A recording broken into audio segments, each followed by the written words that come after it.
Ayun, i-record ko na. Aw. Ganun ba?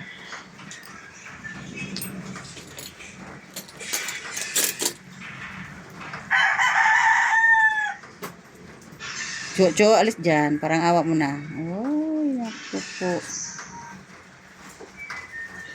Sakit? Ayan na. Wow. Wow, ang laki. Dikit pa naman din sa laman. Dikit nga siya. Ayun. O, yung payong iya, iuwi mo dito. Bantay ka lang sa akin. Ay, nandito pa yung mga gamot-gamot dati, ah. Ang sakit. Kasi naipit siya, no, sa laman. Ay, kasi huli niya ang inano. Pero umuki naman. Oo, ano okay siya. Dati namaga to, eh. Nana. Nana. Tapos labas yung laman. Ay, naranasan mo ang sakit kaya niyan. Bumaliktad ang laman. Nakadalawang beses na ako nakaganyan, ah.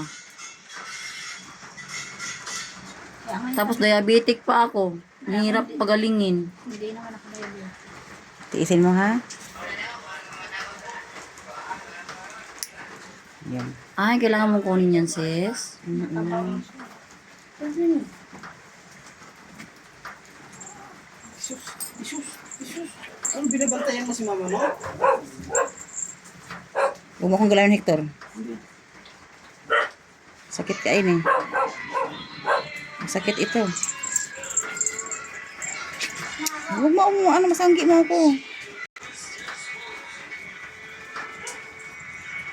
Wow! Wow! May nana yata to, ah. Mayroon yun. Mayroon talaga, sis. Mayroon pa pala. Hindi pa pala siya lubusang gumaling. Bakit nagpalinis ka sa ibahan? Sa ano, sa ilalim. Ayun, wala na. ayun yung naiwan kasi nung hindi ako nakabalik di Bato. Sabi mo kasi pupunta ka dito, hindi ka nakapunta. Kung talagang basain yan ngayon, maulan pa naman. Hindi, okay lang naman yan pag may gamot. Basta may gamot lang talaga. Laki nun, ah. Sabi ko, ang sakit na pag naglalakad ako. Kaya pala namimintog na. Ayun, oh. May nana talaga siya. Tama na, sis.